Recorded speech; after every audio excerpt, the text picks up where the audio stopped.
ఏ అంటే అమరావతి, పి అంటే పోలవరం అని సీఎం చంద్రబాబు అంటున్నారు. ఏపీ కేబినెట్ తొలి మీటింగ్పై సర్వత్రా ఆసక్తి నెలకొంది. కేబినెట్ మీటింగ్కు టైం వచ్చేసింది.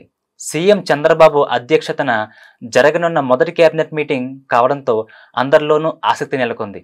పోలవరం ప్రాజెక్టుతో పాటు రాష్ట్ర ఆర్థిక పరిస్థితిని గత ప్రభుత్వం దెబ్బతీసిందని అధికారంలోకి వచ్చిన దగ్గర నుంచి చెబుతున్న చంద్రబాబు తొలి కేబినెట్లో ఎలాంటి నిర్ణయాలు తీసుకుంటారనేది చర్చనీయాంశమైంది. మొదటి కేబినెట్ భేటీలో పలు కీలక అంశాలు చర్చించనున్నారు.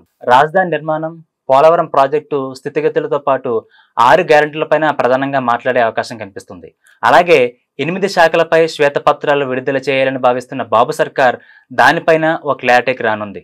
అంతేకాదు ప్రభుత్వ ప్రాధాన్యతలపై మంత్రులకు దిశానిర్దేశం చేయనున్నారట సీఎం చంద్రబాబు. ఎన్నికల సమయంలో ఎన్డీఏ కూటమి అనేక హామీలు ఇచ్చింది. ఈ హామీలు అమలుపైన కూడా మాట్లాడే అవకాశాలు కనిపిస్తున్నాయి. ముఖ్యంగా మహిళలకు ఉచిత బస్సు ప్రయాణం హామీ అమలుపై చర్చించే అవకాశం కనిపిస్తోంది. ఇక రాష్ట్ర ఆర్థిక పరిస్థితిపై ప్రత్యేకంగా కేబినెట్ లో మాట్లాడుకునే అవకాశం అందుతోంది. ఇప్పటికే ఏపీకి ఉన్న అప్పులపై కొత్త ప్రభుత్వం ప్రాథమిక సమాచారం తెప్పించుకుంది.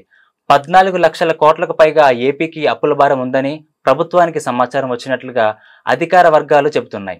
ఈ అప్పులను ఎలా తెచ్చారు, ఎలా ఖర్చు పెట్టారు, ఆ నిధులన్నీ ఏమైపోయాయన్న దానిపై కేబినెట్ సుదీర్ఘంగా చర్చించే ఛాన్స్ ఉంది. గత 5 ఏళ్లలో ఎప్పుడూ లేనంత విధ్వంసం జరిగిందని టీడీపీ జనసేన నేతలు పదే పదే అంటున్నారు.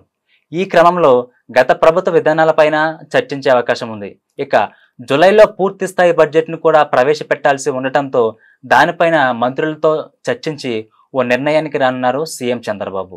మొత్తంగా కూటమి ప్రభుత్వం ఏర్పడ్డాక మొదటి మంత్రివర్గ సమావేశం కావడంతో ప్రాధాన్యతను సంతరించుకుంది. ఎలాంటి నిర్ణయాలు తీసుకున్నారన్న ఆసక్తి అందరిలోనూ ఉంది.